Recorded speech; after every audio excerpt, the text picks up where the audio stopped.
Assalamualaikum warahmatullahi wabarakatuh. Sebelumnya, sempatkan menulis sholawat kepada Rasulullah Shallallahu Alaihi Wasallam di kolom komentar. Insya Allah bisa menjadi bukti kecintaan kita untuk mendapat syafaat kelak di akhirat. Semoga kita tetap dalam keadaan sehat walafiat dan selalu diberikan rezeki yang berlimpah oleh Allah Subhanahu wa Ta'ala. Amin ya Rabbal Alamin. Saudara-saudaraku yang dirahmati Allah, sholat merupakan ibadah utama dalam Islam yang memiliki kedudukan sangat agung. Ia menjadi tiang agama, pembeda antara orang yang beriman dan yang tidak, serta sarana komunikasi langsung antara seorang hamba dengan Robnya. Karena itulah, pelaksanaan sholat harus memenuhi syarat dan rukun yang telah ditetapkan, serta menghindari hal-hal yang dapat membatalkan atau mengurangi kesempurnaannya. Di dalam sholat, selain gerakan dan bacaan yang harus sesuai dengan tuntunan Rasulullah Shallallahu Alaihi Wasallam, juga terdapat adab dan larangan tertentu. Larangan ini tidak semata-mata aturan kaku, namun memiliki hikmah dalam menjaga kehusyukan dan keagungan ibadah tersebut. Sebab sholat bukan hanya tentang gerakan fisik, tapi juga melibatkan hati, akal, dan rasa tunduk kepada Allah. Larangan-larangan tersebut telah dijelaskan dalam hadis-hadis Nabi Muhammad, dan dalam konteks tertentu dijelaskan juga dalam Al-Quran secara implisit. Pemahaman yang benar terhadap larangan dalam sholat penting agar seorang muslim dapat menunaikan ibadahnya dengan benar dan diterima oleh Allah Subhanahu wa Ta'ala. Berikutnya adalah 6 hal yang dilarang dalam sholat. 1. Jangan mengangkat pandangan ke langit. Mengangkat pandangan ke langit ketika sedang sholat merupakan perbuatan yang dilarang secara tegas oleh Nabi Muhammad Shallallahu Alaihi Wasallam. Larangan ini memiliki dasar adab dan makna spiritual yang dalam. Dalam sholat, seorang hamba sedang bermunajat kepada Allah dalam kondisi paling dekat dan paling rendah di hadapannya. Menengadahkan kepala atau pandangan ke langit dianggap sebagai sikap yang tidak mencerminkan kerendahan hati. Bahkan dalam beberapa riwayat, Rasulullah Shallallahu Alaihi Wasallam memberi peringatan keras bahwa mereka yang mengangkat pandangan ke langit saat sholat dapat berakibat kehilangan penglihatannya. Ini menandakan bahwa larangan ini bukan sekadar etika, tetapi berkaitan dengan keagungan Allah dan kehusyukan ibadah. Sholat adalah ibadah yang memerlukan kehadiran hati dan fokus penuh kepada Allah.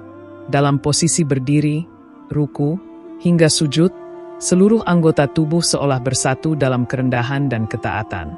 Ketika seseorang mengangkat pandangan ke langit saat sholat, ia seolah sedang berpaling dari tempat sujud yang menjadi titik konsentrasi spiritual dalam ibadah tersebut. Mengangkat pandangan tidak hanya mengganggu kehusyukan, tetapi juga mencerminkan keangkuhan atau ketidaktahuan terhadap adab yang diajarkan Nabi. Posisi mata dalam sholat bukan sekadar teknis, tapi bagian dari penyelarasan fisik dan batin. Menjaga pandangan untuk tetap tertuju ke tempat sujud merupakan bagian dari pelatihan rohani dalam sholat. Arah pandangan yang tertunduk melambangkan kerendahan diri seorang hamba yang tidak berani mengangkat wajahnya kepada Tuhan yang Maha Tinggi.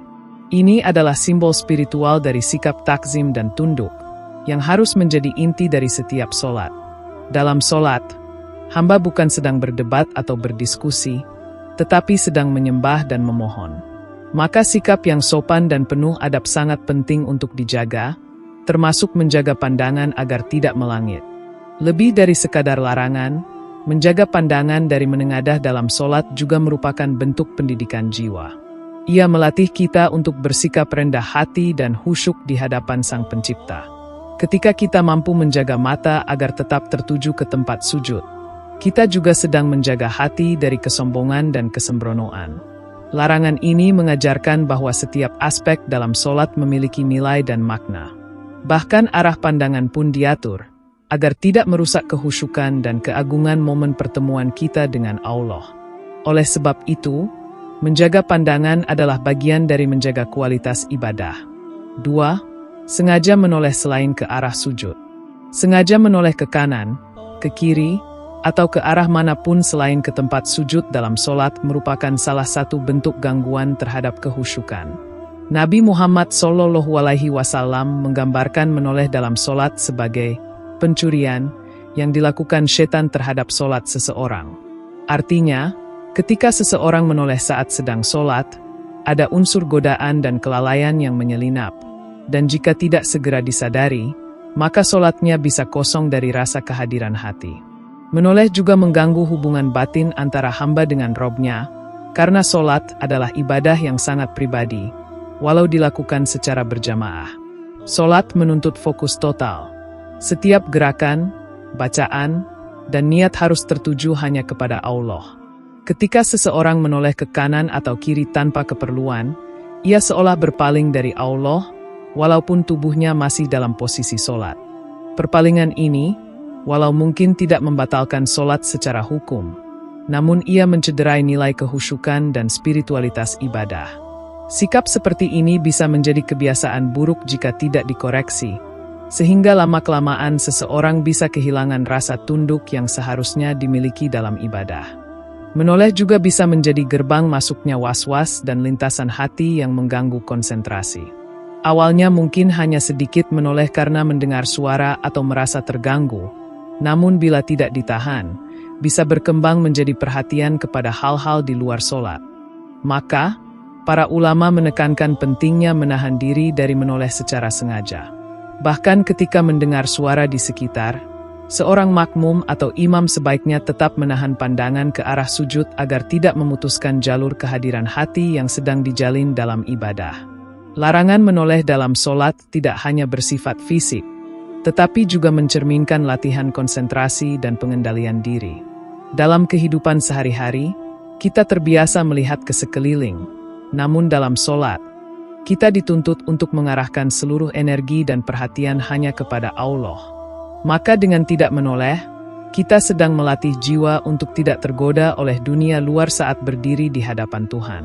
Ini adalah bentuk pendidikan batin yang sangat dalam dan harus dijaga oleh setiap muslim agar sholatnya tidak hanya sah secara hukum, tetapi juga hidup secara ruhani. 3. Jangan menguap saat sholat. Menguap adalah tanda keletihan, kelalaian, atau ketidaksiapan tubuh dalam menghadapi suatu aktivitas. Dalam konteks sholat, menguap menunjukkan bahwa jiwa dan raga belum sepenuhnya siap untuk bermunajat kepada Allah. Rasulullah Shallallahu Alaihi Wasallam mengajarkan agar kita menahan menguap sebisa mungkin dalam sholat karena hal itu datangnya dari setan. Ini adalah peringatan bahwa saat kita sedang melaksanakan ibadah yang agung, setan akan berusaha masuk untuk mengganggu konsentrasi dan memecah kehusyukan kita. Maka, menguap bukan sekadar tindakan alami, tetapi bisa menjadi titik lemah yang harus diwaspadai. Menguap dalam sholat seringkali membuat seseorang kehilangan fokus, bahkan kadang tergelincir dalam kesalahan bacaan atau gerakan. Saat menguap, tubuh melemah, pikiran buyar, dan hati menjadi jauh dari kesadaran terhadap apa yang sedang dilakukan. Hal ini tidak hanya mengurangi kualitas sholat, tetapi juga menunjukkan kurangnya persiapan dan perhatian. Oleh sebab itu, Nabi menyarankan menahan menguap semampunya, dan jika tidak bisa, maka hendaknya ditutup mulut dengan tangan agar tidak terbuka lebar dan tidak mengganggu orang lain, terutama dalam sholat berjamaah. Secara spiritual, menguap juga bisa menjadi cerminan dari kondisi hati yang sedang malas atau lalai. Orang yang sholat dengan penuh kesadaran dan kehadiran hati akan memiliki keteguhan jiwa yang memancar ke seluruh tubuhnya, termasuk dalam cara ia mengontrol kebiasaan fisik seperti menguap. Tentu tubuh memiliki keterbatasan, namun melatih diri untuk hadir sepenuhnya dalam sholat akan membentuk kebiasaan yang positif.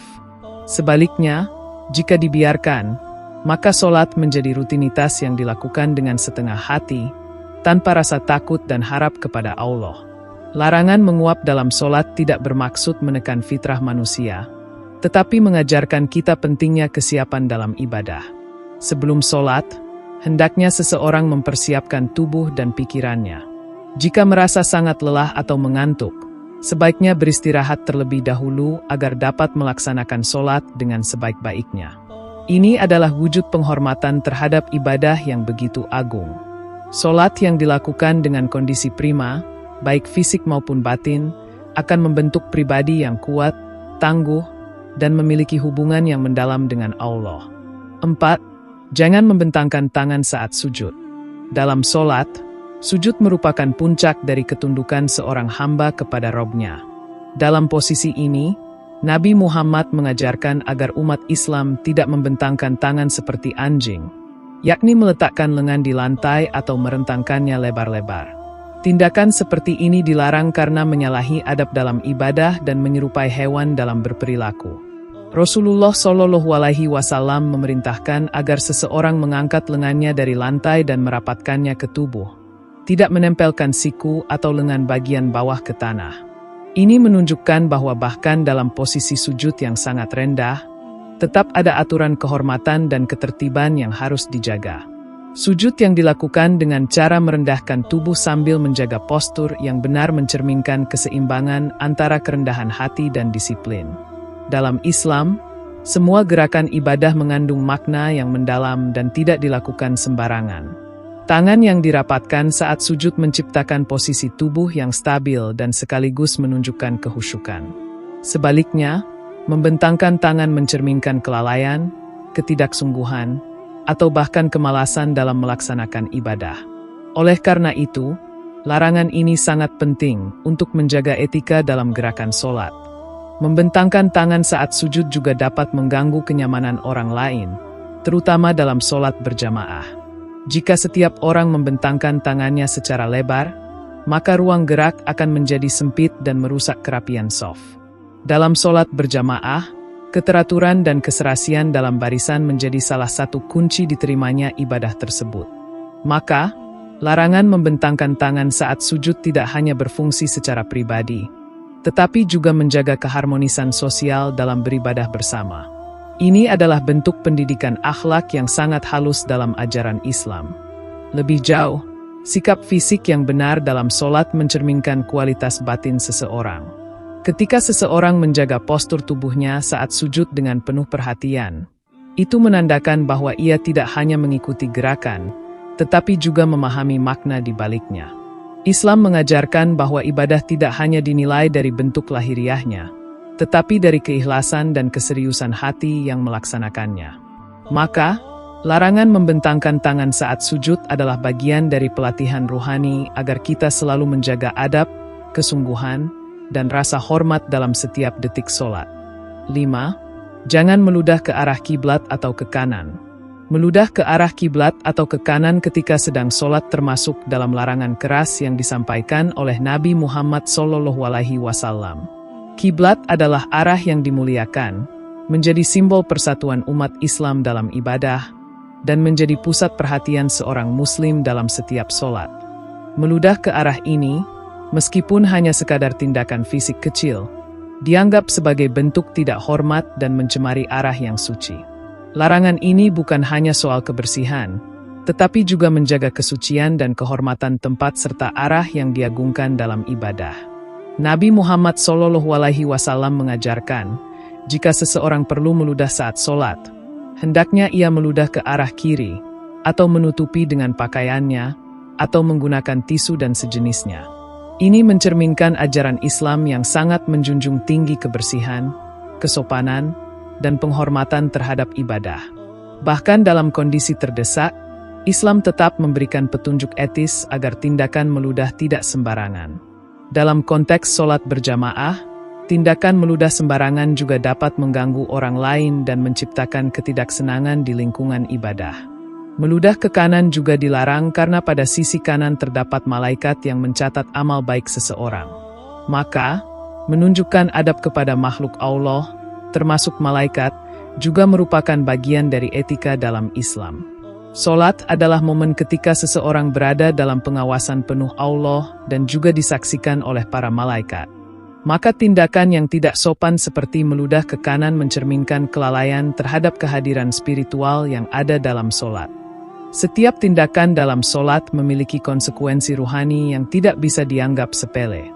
Larangan ini mengajarkan bahwa bahkan tindakan yang tampak remeh pun diatur dalam Islam demi menjaga nilai-nilai ibadah.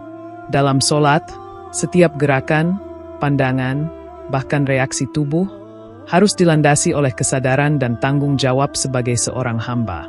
Tidak ada ruang bagi kekasaran, ketidaksopanan, atau kebiasaan yang meremehkan. Solat adalah bentuk tertinggi dari komunikasi spiritual antara manusia dan Allah, dan oleh karena itu harus dijaga dengan penuh hormat dan kebersihan. Melalui larangan ini, Islam menanamkan rasa takzim dan kepedulian terhadap kesucian ibadah dan lingkungan sekitar. 6. Jangan mendahului imam saat solat berjamaah.